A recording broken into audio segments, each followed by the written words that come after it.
Hello everyone. तो आज हम लोग पढ़ने वाले हैं थियोरेटिकल फ्रेमवर्क, जिसमें nature and scope of accounting पढ़ेंगे हम लोग। ये वीडियो आपके फाइनेंशियल अकाउंटिंग सब्जेक्ट के लिए है, और जो कि आपका BCom, BBA, CA foundation, MCom, MBA और यूजीसी नेट कॉमर्स में भी आपको हेल्प करेगा। और इसके साथ साथ ही क्लास 11th वाले भी इस वीडियो को देख सकते हैं, जो डिटेल्ड है। क्लास 11th में भी कुछ चीज़ें कॉमन हैं जो बेस बताई गई हैं। तो स्टार्ट किया जाए ये चैप्टर को। तो सबसे पहला हम लोग देखते हैं कि आखिर अकाउंटिंग होता क्या है।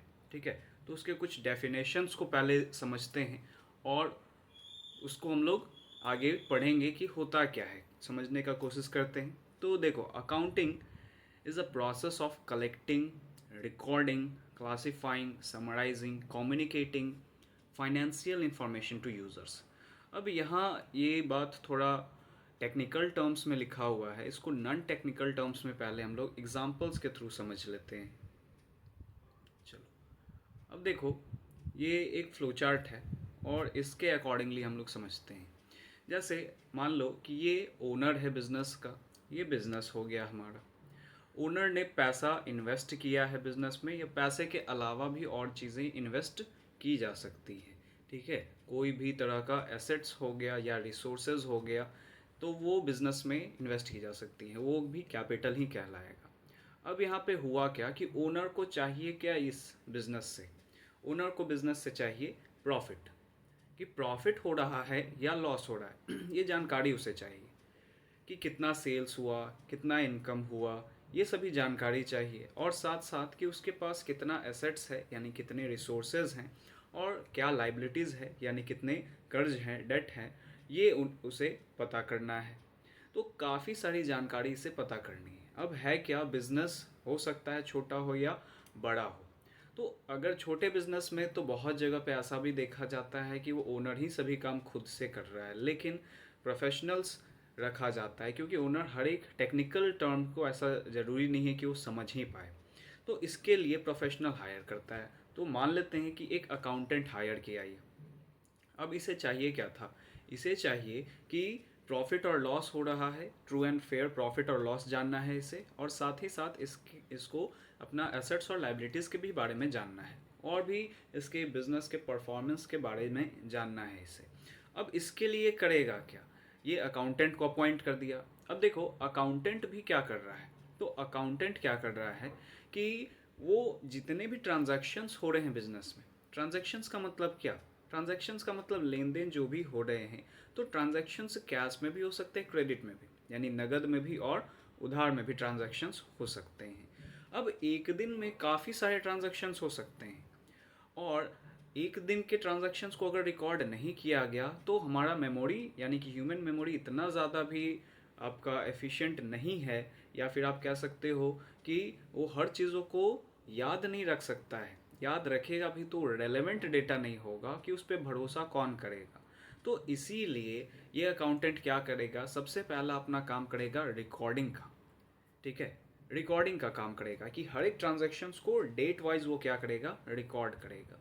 और उसी को जर्नल कहते हैं। ठीक है, उसको जर्नल कहते हैं टेक्निकल टर्म में। पहला काम ये रिकॉर्ड कर दिया, क्योंकि एक दिन में काफ़ी ट्रांजैक्शंस हो रहे हैं, जैसे सेल किया गया, परचेज किया गया, रेंट पे किया गया, है ना, कमीशन रिसीव किया गया, इस तरह के काफ़ी सारे ट्रांजैक्शंस हो सकते हैं मल्टीपल पार्टीज़ के साथ। तो इसीलिए रिकॉर्ड करना ज़रूरी है, और एक एविडेंस भी रखना ज़रूरी है। अभी रिकॉर्ड करने से तो कुछ होगा नहीं, मतलब कि रिकॉर्ड करने से हमारा पूरा जो ऑब्जेक्टिव था वो पूरा नहीं हो जाएगा। तो ऑब्जेक्टिव पूरा करने के लिए हमें और भी आगे स्टेप लेने पड़ेंगे। क्या है? तो जितने भी ट्रांजैक्शंस हैं, वो सभी ट्रांजैक्शंस को हमें क्लासिफाई करना पड़ेगा, कि कौन कौन से ट्रांजैक्शन हैं। तो सभी का अलग अलग अकाउंट बनाना पड़ेगा। अकाउंट का मतलब अलग अलग हेड ओपन करने पड़ेंगे। जैसे हमने सेल किया है राम को, हमने सेल किया है मोहन को, हमने सेल किया है सोहन को।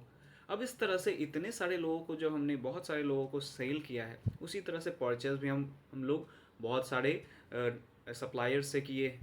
अब इन इतने सारे ट्रांजैक्शंस जो हो रहे हैं, तो हमें क्लासिफाई करना पड़ेगा कि राम को अगर सेल किए तो राम से कितने पैसे लेने हैं, मोहन को सेल किए तो मोहन से कितने पैसे लेने हैं, सोहन को सेल किए तो सोहन से कितने पैसे लेने हैं। ये सभी चीज़ें क्लासीफाई, सभी का सेपरेट सेपरेट अकाउंट हमें क्लासीफाई करना पड़ेगा। ठीक है, अगर राम ही आके अगर पूछे कि बता दो मुझे कितना पेमेंट आज के डेट में करना है, तो कैसे हमें पता चलेगा कि कितना बैलेंस बचा हुआ है, कितना ये दिया है, कितना बचा हुआ है। इसी के वजह से हमें क्या करना पड़ता है, हमें क्लासिफाई करना पड़ता है। ठीक है, और यहाँ पे क्लासिफाइंग को लेजर कहते हैं।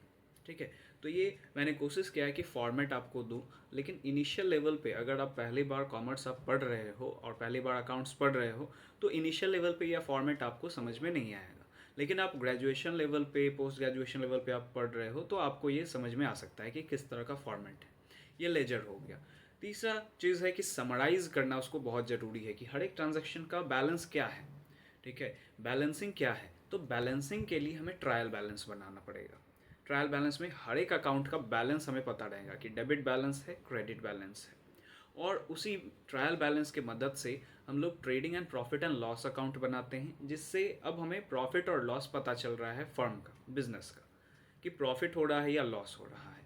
और साथ ही साथ हम लोग ट्रायल बैलेंस की भी मदद से क्या बनाते हैं, तो बैलेंस शीट बनाते हैं, जिसमें हमें एसेट्स और लाइबिलिटीज़ के बारे में पता चलता है कि एसेट्स कितना है, लाइबिलिटीज़ कितना है, और अकाउंटिंग इक्वेशन के अकॉर्डिंगली हमारा बैलेंस शीट बनेगा। इसका मतलब क्या, assets is equal to capital plus liability. तो इतना जो हमने समझा, अब इसी को डेफिनेशन में डाल दिया गया है, इसी को डेफिनेशन में डाल दिया गया है, कुछ अलग तो है नहीं इसमें। आप देख लो, कुछ अलग नहीं है। इसमें क्या है कि accounting is the process of collecting. हमने कलेक्ट किया डेटा, सबसे पहले तो कलेक्ट करेंगे, और उसके बाद कलेक्ट करने के बाद रिकॉर्ड किया, जिसको जर्नल कहा गया। ठीक है, फिर उसके बाद क्लासीफाई किया उसे, जिसे लेजर कहा गया। फिर समराइज किया, जिसमें आपका क्या क्या आ गया, तो trial balance, profit and loss account, trading and profit and loss account, और बैलेंस शीट आ गया। समराइज किया, समराइज करने के बाद हमने क्या किया, कम्युनिकेट किया। ठीक है, एक पार्ट और है कि एनालिसिस एंड इंटरप्रिटेशन भी करते हैं, कि हम लोग देखते भी हैं ये डेटा कितना रेलेवेंट होगा, क्या होगा, प्रॉपर एनालिसिस करेंगे, और उसके बाद कम्युनिकेट करेंगे। किसे, तो कम्युनिकेट टू फाइनेंशियल यूजर्स। अब ये financial users, financial information users कौन है, यानी कि ये जो डेटा है वो किसे चाहिए, वो उसके यूज़र्स कौन कौन से हैं, ये भी हम लोग आगे पढ़ेंगे। एक डेफिनेशन देख लेते हैं अकाउंटिंग का, जो American institute of certified public accountants का के द्वारा दिया गया है। देखो, आप जब भी यूजी कोर्सेज के लिए पढ़ रहे हो, ठीक है, अंडर ग्रेजुएट कोर्सेज के लिए आप पढ़ रहे हो, सीए के लिए पढ़ रहे हो, तो जहाँ जहाँ सब्जेक्टिव आपको ये लिखना है, सब्जेक्टिव फॉर्म में क्वेश्चंस आ रहे हैं, तो आपको डेफिनेशंस भी लिखने होंगे। डेफिनेशन का मतलब एग्जैक्टली जो किसी के द्वारा दिए गए हैं, जैसे यहाँ पे American institute of certified public accountants, उसी तरह से कोई स्कॉलर्स भी देंगे, तो वो स्कॉलर्स जिसके भी द्वारा दिया गया है वो आपको डबल इन्वर्टेड कॉमा में आपको लिखना है।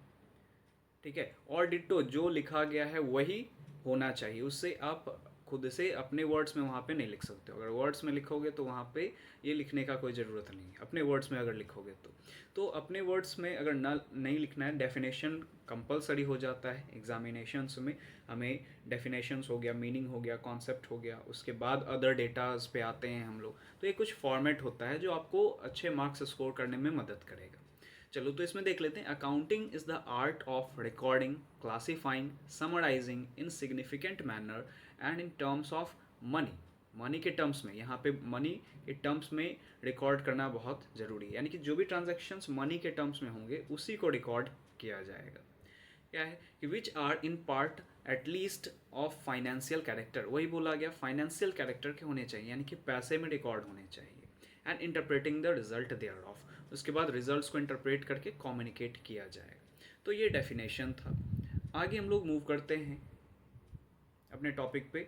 जैसे देखो, ये है अकाउंटिंग प्रोसेस, जो अभी हमने देखा वही है कि फाइनेंशियल ट्रांजैक्शंस और इवेंट्स को आइडेंटिफाई करना, कि कितने ट्रांजैक्शंस हो रहे हैं, क्या क्या फाइनेंशियल इंफॉर्मेशन हमारे पास अवेलेबल है, और उसी से रिकॉर्ड करना। रिकॉर्डिंग को जर्नल कहा गया। जर्नल में ये कुछ बुक्स आ जाते हैं, यानी कि जर्नल को सब पार्ट्स में डिवाइड किया गया है। Cash book, purchase book, sales book, purchase return book, sales return book, और फिर जर्नल प्रॉपर। ठीक है, फिर इसको क्लासिफाई किया जाता है, जिसको पोस्टिंग बोला जाता है, पोस्टिंग इनटू लेजर। ठीक है, लेजर में रिकॉर्ड करना, जो भी हम लोग क्लासिफाइंग देख रहे थे। फिर उसको समराइज़ करना, तो समराइजिंग में क्या क्या हमने पढ़ा था, trial balance, trading and profit and loss account, जिसको कंपनी लेवल पे statement of profit and loss account कहते हैं, और फिर हो गया बैलेंस शीट। ठीक है, उसके बाद हम क्या करेंगे, एनालाइज एंड इंटरप्रेट, कि जितने भी अकाउंटिंग इन्फॉर्मेशन है उसका प्रॉपर एनालिसिस होगा, उसे इंटरप्रेट किया जाएगा और उसके बाद अपने यूज़र्स को कम्युनिकेट किया जाएगा। ठीक है, कम्युनिकेशन का काम होगा कि उन्हें बताया जाएगा कि क्या इन्फॉर्मेशन है। तो इसी के साथ आगे मूव करते हैं, फंक्शंस ऑफ अकाउंटिंग। अब देखो यही सेम चीज़ है जो अभी हमने पढ़ा, रिकॉर्डिंग किसे कहते हैं, क्लासिफाइंग किसे कहते हैं, समराइजिंग किसे कहते हैं। तो देख रहे हो आपकी एक ही चीज़ को अलग अलग हेडिंग्स के साथ इंट्रोड्यूस किया जा रहा है। तो आपके एग्जाम्स में अगर इस तरह के क्वेश्चंस आते हैं कि what are accounting process, what are functions of accounting, what are the definition और मीनिंग्स ऑफ अकाउंटिंग, तो आपका आंसर कुछ कॉमन ही सा होगा। तो आपको एग्ज़ाम्स में फ़्लो चार्ट्स पॉइंट्स वाइज आपको आंसर देने हैं, फ़्लो चार्ट्स यूज़ करने हैं, तो इससे आपको काफ़ी बेनिफिट मिलने वाला है। ठीक है, तो ये फंक्शंस, 3 फंक्शन तो हमने स्टार्टिंग में ही देख लिया, और उसके बाद एनालिसिस एंड इंटरप्रिटेशन और कम्युनिकेशन, ये भी हमने देख लिया। तो आपको नोट्स चाहिए तो नोट्स तो मैं टेलीग्राम चैनल पे डाल दूंगा, और साथ साथ आप यहाँ से भी स्क्रीनशॉट लेके आप पढ़ सकते हो। ठीक है, आप खुद का भी नोट्स समरी में प्रिपेयर कर सकते हो कि एग्ज़ाम से पहले आप उसको एक अच्छे तरह से देख सको, पढ़ सको। चलो आगे देखते हैं हमारा क्या नेक्स्ट टॉपिक है, that is accounting information system, कि अकाउंटिंग इंफॉर्मेशन सिस्टम क्या होता है। तो accounting information system is an arrangement that an organization और an entity adopts to collect, manage, process, retrieve, report its financial data. तो एक system है अकाउंटिंग इंफॉर्मेशन सिस्टम, यहाँ पे क्या है, एक अरेंजमेंट है, जो आप कह सकते हो कि सॉफ्टवेयर, आज के डेट में तो हर एक कंपनीज, हर एक बिजनेस अपना अपना सॉफ्टवेयर बनाई रहती है, जो ये पूरे अकाउंटिंग इंफॉर्मेशंस को रिकॉर्ड करने के लिए, उस डेटा को कलेक्ट करने के लिए, रिकॉर्ड करने के लिए, मैनेज करने के लिए ये रहता है, और उसी के साथ साथ वो रिपोर्ट भी तैयार करता है। और ये काफ़ी ज़्यादा यूज़ होते हैं, मतलब किसके द्वारा यूज़ किए जाते हैं, तो अकाउंटेंट्स हो गए, कंसल्टेंट्स हो गए, बिजनेस एनालिस्ट हो गए, मैनेजर्स हो गए बिजनेस के, ऑडिटर्स हो गए, regulators, tax agencies and other financial officers. ये सभी अकाउंटिंग इंफॉर्मेशन यूज़र्स के बारे में अभी हम लोग तुरंत पढ़ने वाले हैं। Next, accounting information. तो अकाउंटिंग इन्फॉर्मेशन क्या होता है, अकाउंटिंग इज सर्विस एक्टिविटी। ठीक है, ये सर्विस एक्टिविटी है, सर्विस प्रोवाइड कर रहा है अकाउंटिंग के डेटाज को पहुंचाने का। It function is to provide qualitative information, primarily financial in nature. तो फाइनेंशियल नेचर का जो इन्फॉर्मेशन होता है वो यहाँ पे क्या हो रहा है, प्रोवाइड कर रहा है about economic entities that is in intended to be useful in making economic decision. Business के डिसीजंस को लेने में हमारा ये मदद करता है accounting information. Next, type of accounting information किस किस तरह के हो सकते हैं, तो रिलेटिंग टू प्रॉफिट एंड और सरप्लस। तो यहाँ पे नॉट फॉर प्रॉफिट ऑर्गेनाइजेशंस जो होते हैं उसके लिए सरप्लस यूज़ होता है, और जो प्रॉफिटेबल इंस्टीट्यूशंस होते हैं उसके लिए प्रॉफिट वर्ड यूज़ होता है। ठीक है, तो प्रॉफिट से रिलेटेड इन्फॉर्मेशन, फाइनेंशियल पोजीशन से रिलेटेड इन्फॉर्मेशन जो कि एसेट्स और लाइबिलिटीज़ के बारे में बताता है। फिर कैश फ्लो, कि हमारा कैश इनफ्लो हो रहा है, आउटफ्लो हो रहा है अदर एक्टिविटीज़ से, है ना, ऑपरेटिंग, इन्वेस्टिंग, फाइनेंसिंग एक्टिविटीज़ से क्या हो रहा है।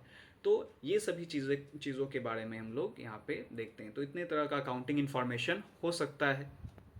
आगे देखते हैं, accounting as a source of information. देखो ये वीडियो आपका टोटली डिज़ाइन किया गया अंडर ग्रेजुएट कोर्स के अकॉर्डिंगली, कि आपका अंडर ग्रेजुएट कोर्स का जो फाइनेंशियल अकाउंटिंग का जो सब्जेक्ट है उसके अकॉर्डिंगली, और थियोरेटिकल फ्रेमवर्क में जो जो टॉपिक्स हैं मैंने कोशिश किया उन सभी टॉपिक्स को एक एक करके डील करें।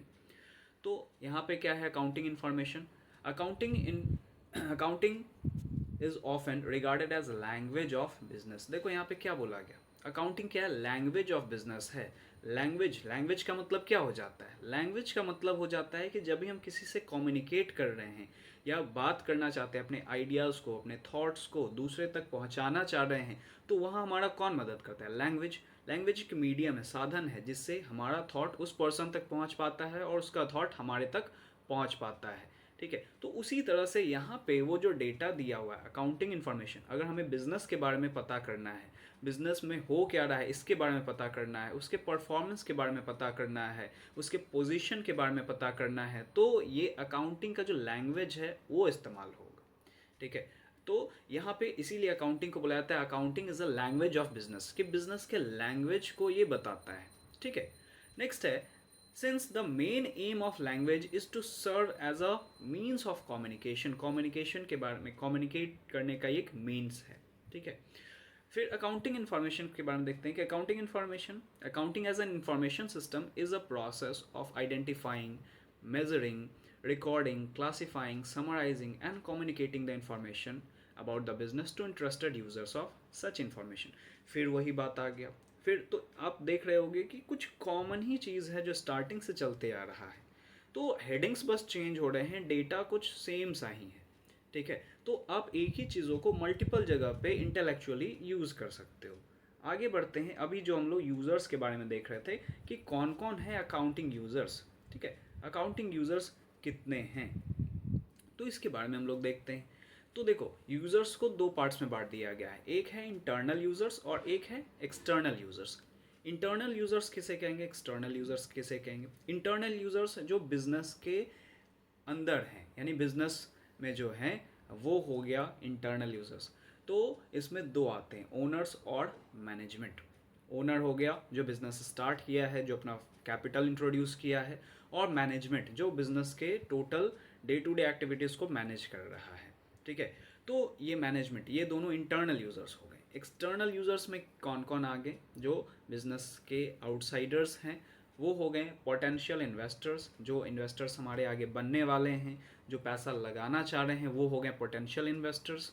Short term creditors, short term creditors हमारे क्या हो गए, लेनदार, मतलब यहाँ पे लेनदार हो गए जो पैसे शॉर्ट पीरियड के लिए दे रहे हैं, वी कैन से 1 ईयर के लिए जो पैसे दे रहे हैं। Long term creditors employees, tax authorities, government and their agencies, social responsibility groups, public, competitors, ये सभी आपके आ गए एक्सटर्नल यूज़र्स में। अब ये इनका नीड क्या है, एक एक करके हम लोग सेपरेटली देखते हैं कि सभी का नीड क्या क्या है। तो इंटरनल यूज़र्स के बारे में देखते हैं। ओनर, ओनर क्यों ये अकाउंटिंग इन्फॉर्मेशन चाहता है, अगर हम लोग देखें तो ओनर को क्यों चाहिए अकाउंटिंग इन्फॉर्मेशन। तो ओनर तो बिजनेस में पैसा ही लगाया, उसे क्या जानना है, तो प्रॉफिट और लॉस और एसेट और लायबिलिटीज़ जानना है बिजनेस का, कि उसने पैसे लगाए हैं तो उसका पैसा सही जगह पे लगा या नहीं। दूसरे जगह वो पैसा लगाता तो मान लेते हैं कि बैंक में रखता, तो बैंक में भी उसे पैसे इंटरेस्ट के रूप में मिलते, रिटर्न मिलता। तो ये बिज़नेस में पैसे जो ये इन्वेस्ट किया है, तो क्या उसे फ़ायदा हो रहा है या नहीं हो रहा है, क्या वो बिज़नेस प्रॉफिटेबल है या नहीं है, वो फाइनेंशियल साउंड बिजनेस है या नहीं है, ये ओनर को जानना होता है। मैनेजमेंट को क्या जानना होता है, तो मैनेजमेंट को ये अकाउंटिंग इन्फॉर्मेशन इसलिए चाहिए कि उसका जो मैनेजमेंट है efficient and smooth running of business enterprise, ताकि आसानी से वो बिज़नेस को चला सके। अब हमें जब अकाउंटिंग इन्फॉर्मेशन जैसे प्रॉफिट के बारे में पता होगा, तो आगे क्या प्लान्स एंड पॉलिसीज़ बनाने हैं, ये भी हमें ये आसानी से हम प्रेडिक्ट कर सकते हैं, बना सकते हैं, क्योंकि हमें हमारे पास डेटा है। तो इस तरह से बिज़नेस को मैनेज करने में भी हमारा अकाउंटिंग इन्फॉर्मेशन का यूज़ होता है, जो मैनेजमेंट इसका इस्तेमाल करती है। नेक्स्ट, ये तो हो गया इंटरनल यूज़र्स की नीड। एक्सटर्नल यूज़र्स का क्या नीड है, ये देख लेते हैं। चलो, तो एक्सटर्नल यूज़र्स, पोटेंशियल इन्वेस्टर जो आगे पैसा लगाने वाले हैं, जो इन्वेस्ट करने का सोच रहे हैं इस बिज़नेस में, तो उसे इसीलिए चाहिए होगा ये इन्फॉर्मेशन कि हम जो पैसा लगा रहे हैं, तो क्या हमारा पैसा सेफ़ है या नहीं है। ठीक है, ये जानना है उसे कि हमारा पैसा सेफ रहेगा या नहीं रहेगा, रिटर्न अच्छा आएगा फ्यूचर में या नहीं आएगा। आज मैंने 100 ही रुपया अगर लगाया है, तो 100 रुपया का रिटर्न क्या मिल रहा है, क्या 102 रुपया, 105 रुपया, 110 रुपया हुआ या नहीं हुआ। ठीक है, तो ये देखना है, पोटेंशियल इन्वेस्टर ये देखते हैं, इसलिए उन्हें अकाउंटिंग इन्फॉर्मेशन चाहिए होता है कि वो देख सके, परख सके कि ये बिज़नेस प्रॉफिटेबल है या नहीं है। उसी तरह से शॉर्ट टर्म क्रेडिटर्स जो कम समय के लिए हमें क्या कर रहे हैं, लोन दे रहे हैं, तो ये जानना चाहेंगे क्रेडिट वर्दिनेस, क्रेडिट वर्दिनेस कि क्या ये मेरा पैसा फ्यूचर में चुका पाएगा विथ इंटरेस्ट और not. Long term creditors same चीज़ ही होगा, तो लंबे समय में वो ये जानना चाहेंगे कि क्या ये क्रेडिट वर्दिनेस है, क्रेडिट वर्दिनेस इसका जानना चाहेंगे, क्या वो हमारा पैसा चुका पाएगा एक लंबे समय के बाद या नहीं, ये जानना चाहेंगे वो long term creditors. Accounting information का अब जो दूसरा नेक्स्ट यूज़र है दैट इज़ एम्प्लॉयज़। एम्प्लॉयज़ क्यों जानना चाहेगा अकाउंटिंग इन्फॉर्मेशन के बारे में? तो ये जानना चाहेगा कि बिज़नेस का कैपेबिलिटी क्या है, क्या वो हमें फ्यूचर में हायर वेजेस पे कर सकता है या बोनसेस पे कर सकता है या नहीं, ये भी उसे जानना होगा। ठीक है, तो फाइनेंशियल स्टेटमेंट्स वगैरह देख सकता है कि बिज़नेस में प्रॉफिट हो रहा है कि नहीं हो रहा है, और जो वहाँ का मैनेजमेंट है कहीं वो झूठ तो नहीं बोल रहे हैं कि इस बार प्रॉफिट नहीं हुआ, बोनस डिक्लेयर नहीं कर पाएंगे। तो उन्हें भी हक है ये अकाउंटिंग इन्फॉर्मेशन जानने का। Next, tax authorities. Tax authorities को ये जानना होता है कि जो टैक्स पे किया गया है, चाहे वो इनकम टैक्स हो, चाहे गुड्स एंड सर्विस टैक्स हो, जीएसटी हो, तो क्या वो सही है या नहीं है। तो उससे मैच करने के लिए, कंपेयर करने के लिए टैक्स अथॉरिटीज़ को भी फाइनेंशियल इन्फॉर्मेशन का या अकाउंटिंग इन्फॉर्मेशन का ज़रूरत पड़ता है। ठीक है, नेक्स्ट आगे कौन कौन से यूज़र्स हैं, तो गवर्नमेंट एंड देयर एजेंसीज। तो गवर्नमेंट को क्यों जानना होगा अकाउंटिंग इन्फॉर्मेशन के बारे में? They need information to form policies regarding taxation, relating to taxation.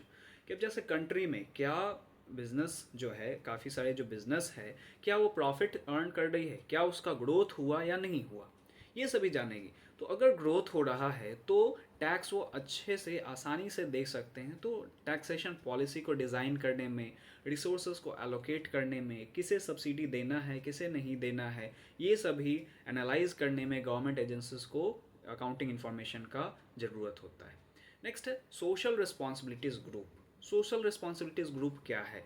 तो अब जैसे देखो कि बिजनेस कहाँ एग्जिस्ट कर रही है।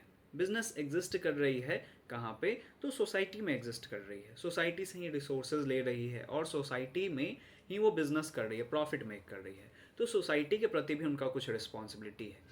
तो इस तरह से कुछ सोशल रिस्पॉन्सिबिलिटीज़ ग्रुप होते हैं जो इन्वायरमेंट के प्रोटेक्शन को लेके काफ़ी अवेयर रहते हैं और लोगों में अवेयरनेस भी फैलाते हैं। तो इसीलिए ये इन्फॉर्मेशन का ज़रूरत उन्हें भी पड़ता है कि क्या, अच्छा एक ये भी है कि इंडिया में कॉर्पोरेट सोशल रिस्पॉन्सिबिलिटी करके एक्ट है कि जो भी बिजनेस एक पर्टिकुलर स्लैब के आगे जाती है और प्रॉफिट मेक करती है, तो उन्हें कंपल्सरली सोशल रिस्पॉन्सिबिलिटीज़ में कंट्रीब्यूट करना होता है। तो सोशल रिस्पॉन्सिबिलिटीज़ कुछ ग्रुप हैं, तो उस ग्रुप के अकॉर्डिंगली भी आप देखो कि ग्रुप ये इन्फॉर्मेशन चाहेगी कि क्या ये बिजनेस के प्रोटेक्ट मतलब बिजनेस इन्वायरमेंट के प्रोटेक्शन के लिए काम कर रहा है कि नहीं कर रहा है। ठीक है, ये सभी जानकारी भी चाहेंगे। और क्या वो कॉर्पोरेट सोशल रिस्पॉन्सिबिलिटीज़ में कंट्रीब्यूट कर रहा है या नहीं कर रहा है, ये सभी जानकारी उन्हें चाहिए। नेक्स्ट, पब्लिक को भी जानना है बिजनेस के बारे में, अकाउंटिंग इन्फॉर्मेशन के बारे में। तो an enterprise affect the public in variety of such ways as provider of employment, provider of amenities in localities, being a customer to loyal suppliers। देखो कि पब्लिक को ये भी जानना है, ये अकाउंटिंग इन्फॉर्मेशन इसलिए चाहिए कि क्या ये बिज़नेस जो है वो एम्प्लॉयमेंट प्रोवाइड कर रहा है, करेगा कि नहीं करेगा, हमारे बेसिक्स नीड को पूरा करेगा या नहीं करेगा। तो जैसे टाटा है, तो टाटा जो है कि उसके वो क्या कर रहा है, पब्लिक के लिए भी सर्व कर रही है टाटा, है ना। पब्लिक के लिए, उनके लोकेलिटीज़ के लिए भी बहुत ज़्यादा वो एमिनिटीज़ प्रोवाइड करती है। तो इसीलिए पब्लिक को भी जानना होता है कि क्या ये अकाउंटिंग इन्फॉर्मेशन किस तरह का है। एक और है कॉम्पिटिटर्स। कॉम्पिटिटर्स को ये जानना होता है कि क्या हमारे कॉम्पिटिटर्स का स्ट्रेंथ है, वीकनेस है। एक बिज़नेस दूसरे बिज़नेस के बारे में ये जानती है कि क्या सामने वाले बिज़नेस का स्ट्रेंथ क्या है, वीकनेस क्या है, तो अपने आप को तैयार कर पाए। इसके लिए अकाउंटिंग इन्फॉर्मेशन का ज़रूरत पड़ता है। चलो, ये तो हो गया यूज़र्स के बारे में हमने देख लिया। अब ऑब्जेक्टिव्स। ऑब्जेक्टिव क्या है, क्यों हम अकाउंटिंग करते हैं, what are the objectives of accounting. तो सबसे पहला, to keep systematic record of business transaction. Business transaction का पूरा रिकॉर्ड अच्छे से रखना, क्योंकि वो फ्यूचर में भी काम आ सके, टैक्सेशन में काम आ सके। ठीक है, फिर और भी मल्टीपल हमें प्लान्स एंड पॉलिसीज बनाने में काम आ सके, इसीलिए सिस्टमैटिक रिकॉर्ड रखना जरूरी है, जो अकाउंटिंग ही करता है। नेक्स्ट है to ascertain true and fair profit and loss. सही सही प्रॉफिट और लॉस का जानकारी देने के लिए। फिर है to ascertain true and fair financial position of business. Financial position का मतलब क्या हो गया कि यहाँ पे हमारा जो एसेट्स क्या है, लाइबिलिटीज़ क्या है, ये जानने के लिए भी हमें ज़रूरत होता है किसका, अकाउंटिंग का। Next, to ascertain progress of business from year to year.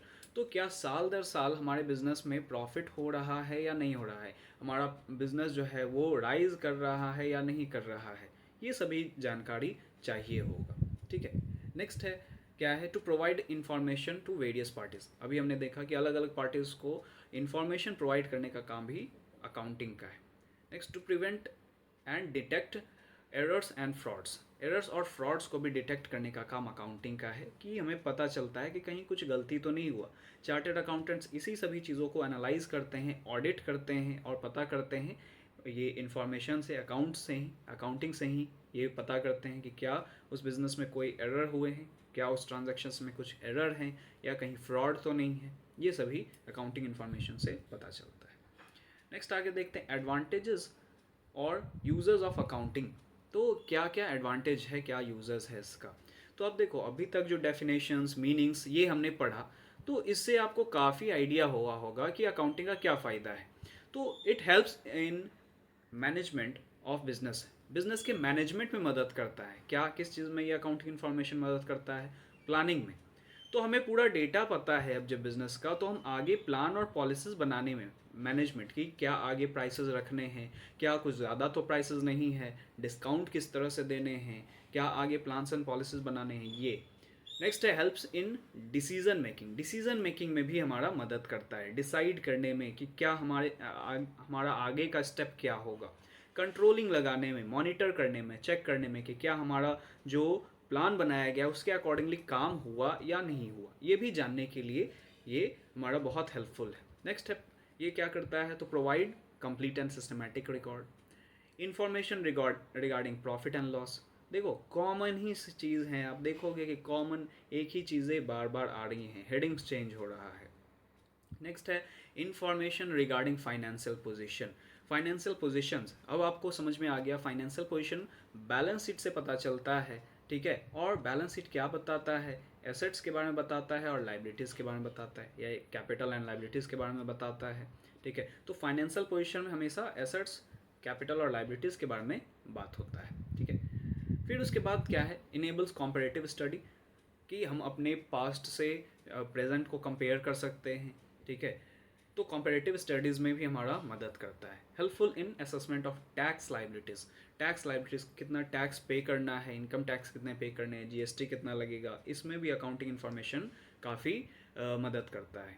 Next है evidence in legal matters. Legal matters में एविडेंस का ये काम करता है कि अगर कोई डेटा है, कहीं पे कोई बिजनेस पे केस फाइल कर दिया है, तो उसके लिए अब यहाँ पे एक एविडेंस का तौर पे ये यूज़ होता है, क्योंकि ये सिस्टमैटिक रिकॉर्ड है ना। तो अब जैसे बोला जाएगा कि ये ट्रांजैक्शन इतने का हुआ, तो अच्छा बताओ ये ट्रांजैक्शन का प्रूफ क्या है, तो डेटा निकाल के दिखा देंगे कि ये देखो, ये रिसीट है, इसके अकॉर्डिंगली जर्नल बना है, इसके अकॉर्डिंगली लेजर बना है, तो इतना इसका बैलेंस है, ठीक है। तो हमारे पास एविडेंस है प्रॉपर। नेक्स्ट है helpful in prevention and detection of errors and fraud. ये तो हमने अभी ही देखा, ये हमारा एरर्स और फ्रॉड को डिटेक्ट करने में मदद करता है। ये एडवांटेजेस हो गया। Next, limitations of accounting. Accounting का लिमिटेशन क्या है, क्या ये क्या क्या काम को छोड़ता है, कुछ इसके लिमिटेशन या डिमेरिट्स हैं। Influenced by personal judgement. देखो, पर्सनल जजमेंट लगाना ज़रूरी है अकाउंटिंग इन्फॉर्मेशन में। कहीं कहीं अकाउंटिंग में पर्सनल जजमेंट कि लोग ही डिसाइड कर पाएंगे। अब जैसे रेट ऑफ डेप्रिसिएशन, या रेट ऑफ डेप्रिसिएशन नहीं भी तो रेट ऑफ डेप्रिसिएशन तो कैलकुलेट भी होता है, लेकिन डेप्रिसिएशन कैलकुलेट करने में एक estimated life of the asset, जो भी एसेट है, जैसे हमारे पास एक मशीनरी है, तो उस मशीनरी का जिस दिन हमने खरीदा, तो एक एस्टिमेटेड लाइफ उसका डिटरमाइन करना होता है कि कितने साल तक ये रहेगा, ठीक है। अब ये एस्टिमेशन का कोई कैलकुलेशन नहीं है, ये पर्सनल जजमेंट पे होगा। लोगों का अपना अपना व्यू है, बिजनेस टू बिजनेस वेरी कर सकता है। कोई वो सेम मशीनरी को 5 ईयर्स के लिए का एस्टिमेशन देगा, कोई सेम मशीनरी को वो 2 ईयर्स का देगा। वो डिपेंड करता है उसके यूज़ पे भी, उसके बिजनेस टू बिजनेस पे भी। तो पर्सनल जजमेंट से अफेक्ट करता है, ठीक है, पर्सनल जजमेंट से इन्फ्लुएंस होता है। नेक्स्ट है based on accounting concept and convention. तो आगे वाले चैप्टर्स में हम लोग ये भी पढ़ेंगे अकाउंटिंग इन्फॉर्मेशन के आगे, अकाउंटिंग कॉन्सेप्ट एंड कन्वेंशंस, कि कुछ कॉन्सेप्ट्स हैं जो कुछ बॉडीज़ के द्वारा दिए गए हैं, जैसे अकाउंटिंग स्टैंडर्ड बोर्ड्स हो गया, ठीक है, यहाँ पे ये आपका ICAI हो गया, इन सभी के द्वारा कुछ कॉन्सेप्ट और कन्वेंशंस दिए गए, जिसके बेसिस पे ही क्या होता है, हमारा अकाउंटिंग प्रिपेयर होता है। अब उसमें कुछ है जैसे गोइंग कंसर्न कॉन्सेप्ट है, उसके accordingly business has long life. Business का एक लॉन्ग लाइफ है। तो इसके अकॉर्डिंगली हमें जो मशीनरी है या जो भी एसेट्स है उसको कॉस्ट बेसिस पे हमें क्या करना पड़ता है, रिकॉर्ड करना पड़ता है, ना कि मार्केट वैल्यू पे। ठीक है, कॉस्ट बेसिस। और एक और भी कॉन्सेप्ट होता है जिसमें दोनों में से जो कम होगा वो। अब देखो कॉस्ट बेसिस पे हमने रिकॉर्ड किया तो अब यहाँ पे ऑब्जेक्टिव कहीं ना कहीं हमारा क्या हो रहा है, अंडरमाइन हो रहा है। ऑब्जेक्टिव क्या था, to determine true and fair financial position. अब अगर हम कॉस्ट बेसिस यानी कि आज हमने खरीदा वो मशीनरी 1,000 का, आज हमने 1,000 का खरीदा और 2 साल के बाद वो 1,000 का नहीं रहेगा, लेकिन हमारा कॉस्ट बेसिस के अकॉर्डिंगली वो दिखेगा कि मशीनरी का कॉस्ट ये है, तो मार्केट वैल्यू के अकॉर्डिंग मार्केट वैल्यू शो नहीं हो रहा। तो कहीं ना कहीं कॉन्सेप्ट एंड कन्वेंशंस हमारा क्या हो जाता है, लिमिटेशन पे भी आता है, क्योंकि ये कॉन्सेप्ट एंड कन्वेंशन एक बार बना दिए गए हैं और कंटिन्यूसली उसे यूज़ किया जा रहा है। ठीक है, तो कहीं ना कहीं फ़ायदा तो उसका काफ़ी है, लेकिन कुछ ना कुछ डीमेरिट्स भी ऐसे आते हैं। Next, incomplete information. Incomplete information accounts में होता है। जैसे क्या इनकम्प्लीट इन्फॉर्मेशन, तो सिर्फ और सिर्फ फाइनेंशियल नेचर को ही यहाँ पे रिकॉर्ड किया जाता है। फाइनेंशियल नेचर ऑफ ट्रांजैक्शन जो मनी के टर्म्स में हम लोग क्या कर सकते हैं, रिकॉर्ड कर सकते हैं, सिर्फ उसे ही क्या किया जाता है, रिकॉर्ड किया जाता है। जो मनी से के अलावा, जो अगर हम देखें पैसे के अलावा अगर कोई चीज़ें हैं तो उसको रिकॉर्ड नहीं किया जा रहा है। यानी क्वालिटेटिव इन्फॉर्मेशन जो वही चीज़ है। Next, qualitative omission of qualitative information, कि अकाउंट्स में हमारे क्वालिटेटिव इन्फॉर्मेशन नहीं होते हैं। जैसे लेबर आर सेटिस्फाइड और नॉट, वर्कर्स आर सेटिस्फाइड और नॉट विथ आवर वर्क, हमारा बिजनेस किस तरह से परफॉर्म कर रहा है, तो उसमें क्या क्या हमारे फैक्टर्स हैं, कस्टमर्स किस तरह से रिएक्ट कर रहे हैं, एक प्रोडक्ट का किस तरह से डिमांड है, ये सभी चीज़ें यहाँ पे नहीं है। ठीक है, तो क्वालिटेटिव इन्फॉर्मेशंस को यहाँ पे क्या किया जा रहा है, इग्नोर किया जा रहा है काइंड ऑफ। नेक्स्ट है बेस्ड ऑन हिस्टोरिकल कॉस्ट। अभी हमने बात किया कि जितने पे मशीनरी का अगर हम बात करें तो जितने पे खरीद के आ रहा है, जैसे मशीनरी हमारा आया 100 रुपये का मशीन है, ठीक है, मान लेते हैं 1,000 रुपये का मशीन है और इसमें 100 रुपये और लगे क्या उसको इंस्टॉल वगैरह करने में, तो 1,100 का ये मशीन हो गया। ठीक है, अब यहाँ पे क्या हो गया कि हिस्टोरिकल कॉस्ट पे बेस्ड है, हमारा मार्केट वैल्यू पे बेस्ड नहीं है। मार्केट वैल्यू पे हमारा कुछ यहाँ पे कैलकुलेशन नहीं होता है, हिस्टोरिकल कॉस्ट पे कैलकुलेशन होता है। ये भी आपका अकाउंटिंग कॉन्सेप्ट का ही एक बात है। नेक्स्ट है अफेक्टेड बाय विंडो ड्रेसिंग। अब विंडो ड्रेसिंग क्या होता है, विंडो ड्रेसिंग का मतलब क्या है, it refers to the practice of manipulating accounts. यहाँ पे लोग मैनिपुलेट करते हैं अकाउंट्स में, फ्रॉड और एरर्स, फ्रॉड इसी तरह से होते हैं कि अकाउंट्स को मैनिपुलेट कर रहे हैं, अपने अकॉर्डिंगली अकाउंट्स को शो कर रहे हैं। डेटा किसी तरह का है, एक मशीनरी का जो प्राइस है वो 1,000 रुपये है और हो सकता है उसको बढ़ा के दिखाया जाए, जैसे 1,500 का दिखाया जाए, तो ये हो गया मैनिपुलेटिंग अकाउंट्स को मैनिपुलेट करना। तो इसके वजह से क्या हो सकते हैं कि जो हमारा ऑब्जेक्टिव है true and fair profit and loss जो आना चाहिए या बैलेंस शीट आना चाहिए वो सही सही नहीं आ पाएगा। ठीक है, तो ये अफेक्ट करता है यहाँ पे विंडो ड्रेसिंग के वजह से। यही सभी ऑडिटर जो होते हैं, चार्टर अकाउंटेंट्स होते हैं, ये सभी एनालाइज करते हैं, चेक करते हैं कहीं विंडो ड्रेसिंग कैसा होता है, सजा दिया गया है ना, कि प्रॉपर, कि सब कुछ अच्छा अच्छा दिखे। ठीक है, लेकिन एक्चुअल में हो सकता है लॉस मेकिंग फर्म हो और वो सब कुछ इस तरह से अरेंज करके दी हो कि वो सब कुछ प्रॉफिटेबल दिख रहा हो। तो अब जो यूज़र्स हैं वो यहाँ पे भटकेंगे, इन्वेस्टर्स उसमें पैसा लगा सकते हैं, उनका पैसा डूब सकता है। नेक्स्ट है अनसुटेबल फॉर फोरकास्टिंग, क्योंकि अकाउंटिंग में हर एक तरह की जानकारी नहीं है, सिर्फ क्वांटिटेटिव यहाँ पे इंफॉर्मेशन दिया गया, क्वालिटेटिव इंफॉर्मेशन नहीं दिया गया, तो कहीं ना कहीं फोरकास्टिंग में हमारा क्या हो जाता है, ये सुटेबल नहीं होता है। नेक्स्ट टॉपिक है टाइप्स और सब फील्ड्स ऑफ अकाउंटिंग। कितने तरह के अकाउंटिंग होते हैं ये देख लेते हैं।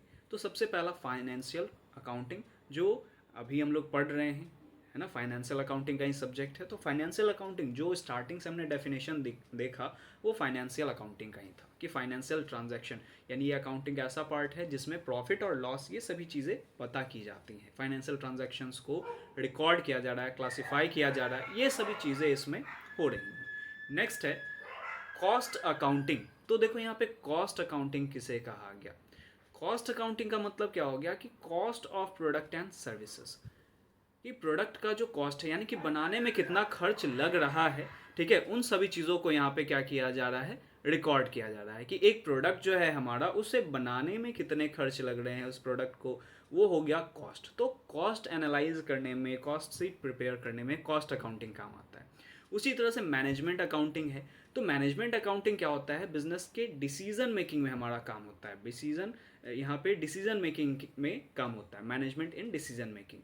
तो इसके लिए अलग अलग चीज़ें जैसे फंड, कॉस्ट, प्रॉफिट, इन सभी इंफॉर्मेशन को मैनेजमेंट लेती है और आगे डिसाइड करती है। तो मैनेजमेंट के लिए अकाउंटिंग होता है ये कोड। उसके बाद आगे देखें, दो और सब फील्ड है, एक है टैक्स अकाउंटिंग और एक है सोशल रिस्पॉन्सिबिलिटी अकाउंटिंग। तो टैक्स अकाउंटिंग किस लिए होगा, तो which is used for tax purpose, tax purpose के लिए जो अकाउंटिंग, जैसे इनकम टैक्स, जीएसटी को कैलकुलेट करने के लिए जो अकाउंटिंग होगा तो उसे टैक्स अकाउंटिंग कहते हैं। फिर है social responsibility accounting. Social responsibility accounting, अभी हमने सोशल रिस्पॉन्सिबिलिटी के बारे में पढ़ा। सोशल रिस्पॉन्सिबिलिटी की बिजनेस किस चीज़ के लिए सेटअप हुई है और उसका एक एक ऑब्जेक्टिव सोशल रिस्पॉन्सिबिलिटी भी है। तो सोशल रिस्पॉन्सिबिलिटी अकाउंटिंग क्या करता है, तो it is a process of identifying, measuring and communicating the contribution of business to the society. कि बिजनेस ने सोसाइटी के लिए क्या कॉन्ट्रीब्यूट किया है, उसके लिए एक सेपरेट अकाउंटिंग होता है ना, उसका अलग ऑडिट वगैरह होगा। ठीक है, कि बिजनेस क्या क्या कर रही है सोसाइटी के लिए, वो प्लांट्स लगा रही है, पॉल्यूशन कम कर रही है, प्लास्टिक्स का यूज़ वो नहीं कर रही है, ठीक है, उसका प्रोडक्ट सेफ है कस्टमर के लिए, इन्वायरमेंट के लिए क्या क्या कंट्रीब्यूट करे, ये सभी चीज़ें, पेड़ लगा रही है, ये सभी चीज़ें सोशल रिस्पॉन्सिबिलिटी अकाउंटिंग में रिकॉर्ड होगा। ठीक है, ये आ गया आपका, ये हो गया सब फील्ड्स। नेक्स्ट अब देखते हैं, एक है हमारा टॉपिक क्या, क्वालिटेटिव कैरेक्टरिस्टिक ऑफ अकाउंटिंग, कि अकाउंटिंग का क्वालिटेटिव कैरेक्टरिस्टिक क्या है। तो ये क्वालिटेटिव इन्फॉर्मेशन नहीं प्रोवाइड करता है, लेकिन इसका कुछ आपका कैरेक्टरिस्टिक है, फीचर्स है जो होते हैं, जैसे रिलायबिलिटी। रिलायबिलिटी का मतलब क्या है, रिलायबल डेटा होने चाहिए, अकाउंटिंग मस्ट बी रिलायबल, कि भरोसेमंद होने चाहिए वो। तो भरोसेमंद यहाँ पे होने चाहिए, so that the business owners can reasonably assure that the accounting information present an accurate picture of companies financial health. अब सिर्फ ओनर ही नहीं, कोई भी फाइनेंशियल इन्फॉर्मेशन या अकाउंटिंग इन्फॉर्मेशन के यूज़र्स हैं, उसे क्या होना चाहिए, ये डेटा देख के पता नहीं, एक एश्योरेंस होना चाहिए कि ये डेटा रिलायबल है। हम किसी के वर्ड्स पे नहीं जा सकते। अब जैसे कोई बोल रहा है कि ये बिज़नेस तो बहुत प्रॉफिटेबल है या ये बिज़नेस तो लॉस मेकिंग है, तो हम उसके बातों को ना सुन के अगर हम अकाउंटिंग इन्फॉर्मेशन को देखते हैं, चेक करते हैं, तो हम लोग अश्योर हो पाएंगे, है ना, रिलाई कर पाएंगे उस डेटा पे। ठीक है, तो जैसे अब कोई पूछता है ना कि क्या प्रूफ है, तो अकाउंटिंग एक प्रूफ है। ये आपके पास क्या प्रूफ है कि ऐसा हो रहा है, तो अकाउंटिंग इन्फॉर्मेशन क्या होने चाहिए, रिलायबल होने चाहिए, सबसे पहला भरोसेमंद होने चाहिए, जो सभी यूज़र्स के लिए काम आएंगे। नेक्स्ट है रेलेवेंस। रिलेवेंसी होना चाहिए, relate to specific time period and contain information regarding information in individual business function. अब देखो, एक स्पेसिफिक टाइम का होना चाहिए, ऐसा नहीं है कि अब हमारा क्या है कि हमें जिस टाइम के लिए चाहिए उस टाइम से रिलेट करना चाहिए। ठीक है, कि एक साल का, एक पूरे साल का इंफॉर्मेशन हमें पता चले, या हमें ट्रेंड एनालिसिस करने में ये मदद करता है। ट्रेंड एनालिसिस का मतलब क्या, कि साल दर साल, अब जैसे हमारा ट्रेंड क्या रहा, अगर हमारा बिजनेस 2018 में स्टार्ट हुआ, तो 2018, 19, 20, 21, 22, 23 और 24 में ये क्या हुआ। ठीक है, ये सभी चीज़ें यहाँ पे हम लोग देखेंगे। मतलब यहाँ पे देखना चाहिए रिलेवेंस, रेलेवेंसी होना चाहिए कि एक पर्टिकुलर, तो ये ट्रेंड एनालिसिस करने में हमारा काफ़ी मदद करता है। ठीक है, कि ट्रेंड पता करने में कि बिजनेस का ट्रेंड किस तरह का जा रहा है, किस तरह का बिजनेस का ट्रेंड हो रहा है। ठीक है, आगे देखते हैं यहाँ पे अंडरस्टैंडेबल। देखो, अंडरस्टैंडेबल के बारे में यहाँ पे क्या हो गया कि accounting information must be understandable, यानी समझ में आना चाहिए, ऐसा नहीं है कि वो समझ में ही ना आए। तो important qualitative characteristic of small business owners, many small business owner do not have a strong accounting background, financial information is too technical or cannot be understood by a layman person, can be ineffective for business owner। अब जैसे जो आम जनता है, आम public है, तो हर एक technical चीज़ वो नहीं जान सकती है। ठीक है, कि वो क्या क्या होता है। जैसे अब हम अगर डॉक्टर के पास जाते हैं तो हर एक जानकारी हमारे पास नहीं है, कुछ कुछ जानकारी है, बट टेक्निकली कि क्या खाने से क्या इन्फेक्शन हो सकता है ये सभी जानकारी उनके पास है। तो अब जैसे टेक्निकल वर्ड में अगर वो डॉक्टर बात करने लगे तो फिर प्रॉब्लम हो जाएगा। ठीक है, तो वो क्या होता है कि नॉर्मल वर्ड में ही बात करता है, नॉर्मल भाषा में बात करता है कि जो समझ में आ जाए। ऐसा कोई टेक्निकल वर्ड दे देगा कि आपको तो ये है, अब वो क्या हो जाएगा, चौंक जाएगा कि ये क्या होता है, ये तो समझ में नहीं आ रहा है, कुछ खतरनाक है या नॉर्मल है। तो नॉर्मल भाषा में ही वो क्या बता देता है कि अच्छा आपको फूड पॉइजनिंग हुआ है, आपको ये बीमारी हुई है, ठीक है, ये खाने से इंडाइजेशन हो गया। तो ये सभी चीज़ें उसी तरह से यहाँ पे अकाउंटिंग इन्फॉर्मेशन में भी होता है कि अंडरस्टैंडेबल होना चाहिए, कि उसमें सभी को ये नहीं पता है कि टेंजिबल क्या होता है, इनटेंजिबल क्या हो जाते हैं, है ना, टेंजिबल एसेट्स क्या होते हैं, गुडविल क्या होता है, ये सभी चीज़ें बहुत जानकारी उन्हें नहीं होती है। तो हम सीधा सीधा अगर हम उन्हें बता दें, है ना, आसान भाषा में बता दें, तो ये अंडरस्टैंडेबल होना चाहिए। तो अकाउंटिंग हमारा जब एनालिसिस एंड इंटरप्रिटेशन करता है तो रिपोर्ट्स बनाता है, तो रिपोर्ट्स के अकॉर्डिंगली आसानी से यहाँ पे पता किया जा सकता है कोई भी लेमैन पर्सन के द्वारा कि क्या वो सही, मतलब किस तरह का बात दिया गया है, कि उसका फाइनेंशियल साउंडनेस है कि नहीं है बिजनेस में। ये हो गया आपका अंडरस्टैंडेबल। नेक्स्ट है यूजफुलनेस। यूजफुलनेस का मतलब यहाँ पे क्या हो गया, यूजफुल होने चाहिए, ये डेटा यूजफुल होने चाहिए, जितने भी यूजर्स हुए उन सभी के लिए यूजफुल होना चाहिए। They can request financial statement, accounting schedule, reconciliation of or cost benefit analysis. For example, cost allocation reports may not provide sufficient information for business owners who must make a decision on hiring employees. तो देखो, जिस data के लिए हमें चाहिए, जैसे हमें चाहिए क्या कि लोगों को हायर करना है, उसके लिए सर्टेन डेटा चाहिए, तो यहाँ पे यूज़फुल होना चाहिए जिसको भी जिस फील्ड के लिए चाहिए। जैसे टैक्स अथॉरिटीज़ के लिए चाहिए तो टैक्स अथॉरिटीज़ को टैक्स से मतलब है और प्रॉफिट से मतलब है, ठीक है। फिर पब्लिक को चाहिए तो पब्लिक को जो जानकारी चाहिए वो किस लिए चाहिए कि बिजनेस ट्रांजैक्शन यहाँ पे क्या हो रहा है, सक्सेस कर रहा है या नहीं कर रहा है, इस तरह का डेटा। तो जो भी अकाउंटिंग यूज़र है उसके लिए पर्टिकुलरली वो यूज़फुल होना चाहिए, ठीक है। नेक्स्ट है कंपेरेबल। कंपेयर करने के यहाँ पे लायक होना चाहिए। कंपेरेबिलिटी का मतलब कि हम अपने पास्ट से भी कंपेयर कर सके अपने बिजनेस को प्रेजेंट से, और साथ ही साथ अपने कॉम्पिटिटर्स भी। अगर हमें यहाँ पे मान लेते हैं कि हमारा फर्म है और हम अपने कॉम्पिटिटर का अकाउंटिंग इन्फॉर्मेशन निकालें और उससे हम क्या कर रहे हैं, पता कर रहे हैं और कंपेयर कर रहे हैं कि सेम टाइम में उसने भी बिजनेस स्टार्ट किया, हमने भी बिजनेस स्टार्ट किया, तो वो कितना ग्रोथ किया, हमने कितना ग्रोथ किया, उसमें उसके बिजनेस में क्या क्या चेंजेस आया, हमारे बिजनेस में क्या क्या अवेलेबल नहीं है, उसका स्ट्रेंथ क्या है, वीकनेस क्या है, ठीक है। ये सभी कंपेयर करने में भी हमारा अकाउंटिंग इन्फॉर्मेशन काफ़ी मदद करता है, ठीक है। नेक्स्ट है कंसिस्टेंट। कंसिस्टेंट होते हैं अकाउंटिंग। अकाउंटिंग के बारे में हमने क्या पढ़ा कि इट इज़ सिस्टमैटिक रिकॉर्ड। तो कंसिस्टेंट यानी कि निरंतर, लगातार ये क्या होता है, मेंटेन होता है। ऐसा नहीं होता है जैसे जर्नल, तो डेट वाइज हर एक डेट के अकॉर्डिंगली क्या हो रहा है, ट्रांजैक्शंस रिकॉर्ड हो रहे हैं। तो कंसिस्टेंट डेटा हमारे पास रहता है। अगर हम चाहेंगे पिछले 5 साल का, 10 साल का अकाउंटिंग इन्फॉर्मेशन को रीड करना तो हम आसानी से कर सकते हैं। तो ये एक फ़ायदा है कि अकाउंटिंग जो होते हैं वो कंसिस्टेंट होते हैं, ठीक है, लगातार होते हैं। नेक्स्ट, और इसका हमारा ये लास्ट टॉपिक ही होगा, बेसिस ऑफ अकाउंटिंग, की अकाउंटिंग प्रिपेयर कैसे होगा, यानी ट्रांजैक्शंस को रिकॉर्ड कैसे किए जाएंगे। तो दो मेथड है, कैश बेसिस ऑफ अकाउंटिंग और एक है अक्रूवल बेसिस, ठीक है। कैश बेसिस का मतलब क्या हो जाता है, जब भी हमने कैश रिसीव किया या पे किया तभी क्या होगा, रिकॉर्ड किया जाएगा। कैश हमने जब भी रिसीव किया और पे किया तभी रिकॉर्ड, यानी कि आप समझ लो यहाँ पे एक हिंदी में हम लोग यहाँ पे कह सकते हैं नगद।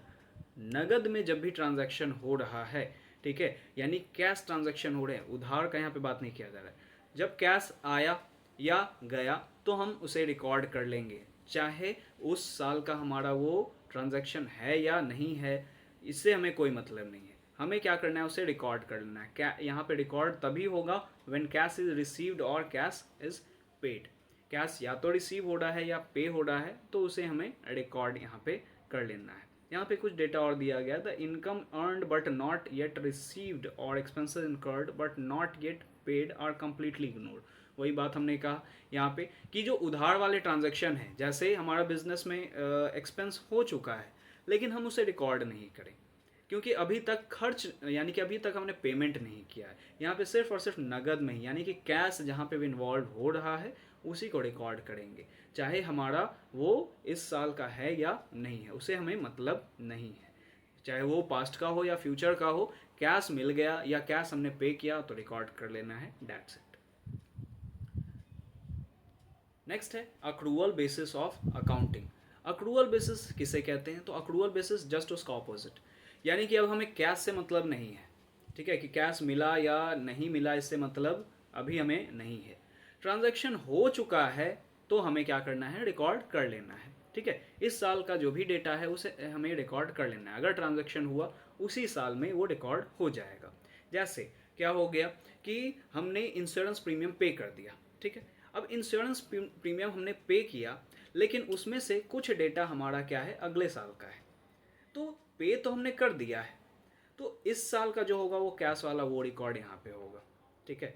तो अक्रूवल बेसिस, और एक और एग्जांपल आप इसका देख लो कि यहाँ पे क्या हो गया अक्रूवल बेसिस में कि हमारा ट्रांजैक्शन यानी खर्च हो गया, जैसे सैलरी बन गया है लेकिन अभी तक हमने पेमेंट नहीं किया। स्टाफ हमारे यहाँ काम कर लिया, सैलरी बन गया, अभी तक हमने पेमेंट नहीं किया, फिर भी रिकॉर्ड करना पड़ेगा, ठीक है। किसी को पेमेंट करना है, किसी से रिसीव करना है, हमारा इनकम बन चुका है लेकिन अभी तक वो दिया नहीं है। जैसे डेटर, उधार में हमने सेल कर दिया लेकिन अभी हमने यहाँ पे पैसा हमें नहीं मिला है, तो फिर भी उसे रिकॉर्ड करेंगे, यानी कि कैश से हमें यहाँ पे मतलब नहीं है, ठीक है। कैश आ रहा है या नहीं आ रहा है इससे हमें यहाँ पे फ़र्क नहीं पड़ता है। वहाँ पे सिर्फ और सिर्फ कैश बेसिस में सिर्फ कैश आएगा या जाएगा तभी रिकॉर्ड होगा, यहाँ पे उससे मतलब नहीं है। अगर हमारा खर्च हो चुका है या फिर, अब देखो ये भी बात है कि खर्च होने का मतलब ये नहीं है कि पॉकेट से पैसा निकल ही रहा है।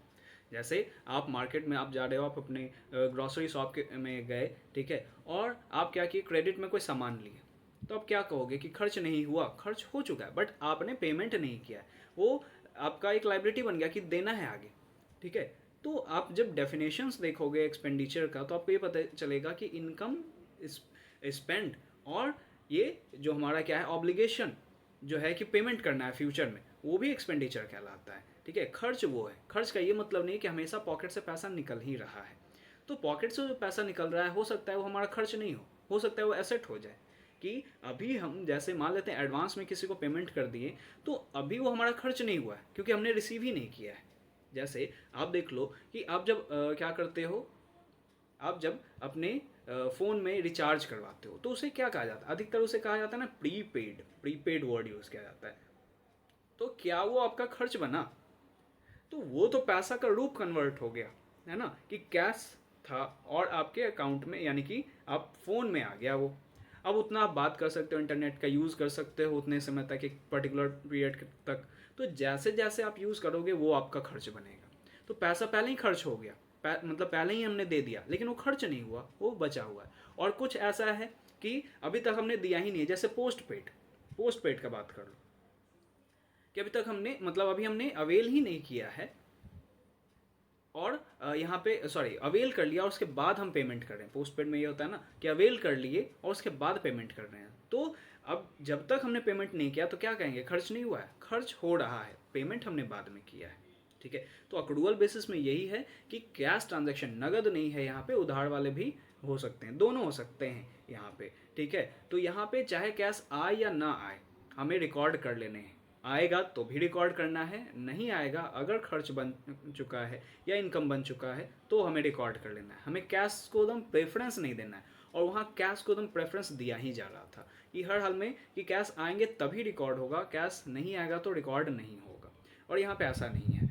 चलो एक चीज़ यहाँ पे और बोला गया कि accrual accounting is also called mercantile system of accounting. ये वर्ड आपको ध्यान में रखने हैं, कभी आपको हो सकता है दूसरा वर्ड से भी पूछ दिया जाए। तो अब देखो डेटा दिया गया है, आप वीडियो को पॉज करके भी आप पढ़ सकते हो, ठीक है।